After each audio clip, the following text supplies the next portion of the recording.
श्रोतेहो नमस्कार. ऐसी अक्षरे रसिके या कार्यक्रमामध्ये आजपासून आणखीन एक नवीन मालिका सुरू करतोय, लोकवाङ्मयातील वळणवाटा. आजच्या पहिल्या भागामध्ये ऐकूया लोकवाङ्मयातल्या लौकिक दर्शनाचा डॉक्टर मुकुंद कुळे यांनी घेतलेला वेध. लोकवाङ्मयातील लौकिक दर्शन.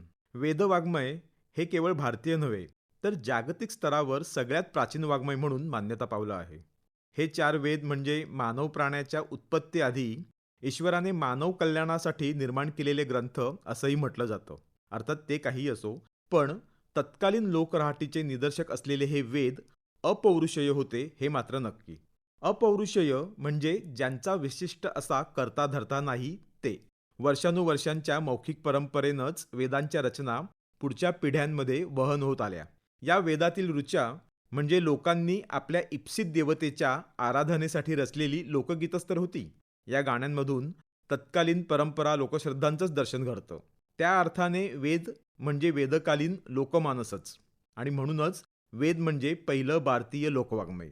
अर्थात वेद संस्कृत भाषेत असल्यामुळे आणि संस्कृत भाषा विशिष्ट वर्गाची मक्तेदारी ठरल्यामुळे नंतरच्या काळात त्यांचा आणि भारतीय सामान्य जनांचा सांधा जुळला नाही. परिणामी लोकगीतांचाच संचय असलेल्या वेदातील लोकजीवनाचा विशेष अभ्यास झालेला नाही. खरं तर लोकवाङ्मयातील सामाजिक सांस्कृतिक संदर्भ म्हणजे त्या काळाचा बरा वाईट इतिहासच असतो. पण आपल्याकडे आजही लिखित परंपराच महत्त्वाची मानली जाते. मौखिक परंपरेनं चालत आलेलं आजही मोठ्या प्रमाणावर अलक्षितच ठरलंय. खरं तर लोकवाङ्मयातील सामाजिक सांस्कृतिक संदर्भ म्हणजे त्या काळाचा बरा वाईट इतिहासच असतो. पण आपल्याकडे आजही लिखित परंपराच महत्त्वाची मानली जाते. मौखिक परंपरेनं चालत आलेलं आजही मोठ्या प्रमाणावर अलक्षित ठरलंय. आणि आता तर जागतिकीकरणाच्या रेट्यात लोकल ग्लोबल होत असताना आपण आपल्या बोलीभाषाच मागे सोडत चाललोय. परिणामी बोलीभाषांमधून आजवर निर्माण झालेल्या आणि किमान आतापर्यंत तरी मौखिक परंपरेनं जतन झालेल्या लोकवाङ्मयाचं पुढच्या काळात काय होणार आहे कुणास ठाऊक. केवळ महाराष्ट्रच नाही तर एकूणच भारतीय लोकवाङ्मयाचा बहुतांशी भाग हा लोकगीतांनी व्यापलेला आहे. आणि ही लोकगीतं प्रामुख्याने स्त्रियांनी रचलेली आहेत. पूर्वी शेतात लावणी करताना, खळ्यात भात झोडताना, रानात गुरं राखताना, अगदी पाणवठ्यावर पाणी भरताना, ते घरी दळणकांडण करताना श्रमपरिहारार्थ शब्दाला शब्द जोडून कुणीतरी काहीतरी रचना करायचं. ती रचना असायची कुणीतरी वैयक्तिकरित्याच केलेली, पण त्यामागचा श्वास निश्वास सामूहिक असायचा. त्यामागच्या संवेदना सामूहिक असायच्या. परिणामी बघता बघता मग कुणाची एकाची तरी ती रचना साऱ्यांच्या ओठांवर खेळायची, समूहाने म्हटली जायची. अशा पद्धतीने रचलेली गाणी असोत किंवा कथा असोत, त्यातून साहजिकच त्या समाजाचं आणि काळाचं सामाजिक सांस्कृतिक प्रतिबिंबच पडलेलं असायचं. म्हणून तर मौखिक परंपरेनं चालत आलेल्या लोकवाङ्मयाच्या अभ्यासातून आपल्याला आपलं पूर्वसंचित शोधता येतं. किंबहुना लोकवाङ्मय किंवा लोकगीतातून आपल्याला आपल्या लौकिक जीवनाचं दर्शनच घडलेलं दिसतं. त्यामुळे तर सण उत्सवात वा एरवी कधीही म्हटल्या जाणाऱ्या लोकगीतांकडे एक नजर टाकली तर आपल्याला त्यातून आपल्या जीवनाचंच वर्णन केलेलं आढळतं. अगदी उदाहरण द्यायचं झालं तर आता होळी किंवा शिमग्याचा सण जवळ आलेला आहे.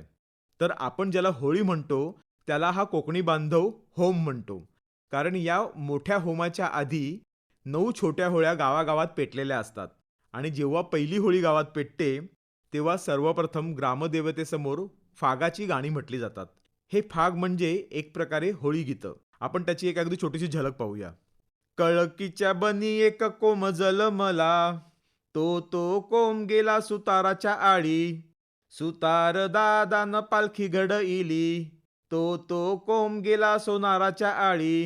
सोनार दादान पालखी सजईली, या पालखीत कोण देव बस, या पालखीत भैरी देव बस. काल्या काल्या मांजरीची काली काली पिल्या, अव पार ध्यानू कोण्या वना गेली. हाच पाणी प्याली आणि याच वना गेली. एकाच्या गल्यामंदी नवसाराचा हार, तो हार कोण देव शोभ, तो हार भैरी देव शोभ. तर अशी ही फागाची गीतं म्हणजेच होळी गीतं.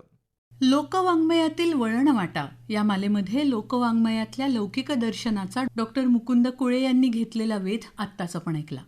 या कार्यक्रमाला निर्मिती सहाय्य केलं होतं रत्ना मगरे यांनी आणि सादर करते होते राजेश शेजवळे. पुन्हा भेटूया उद्याच्या भागात. नमस्कार.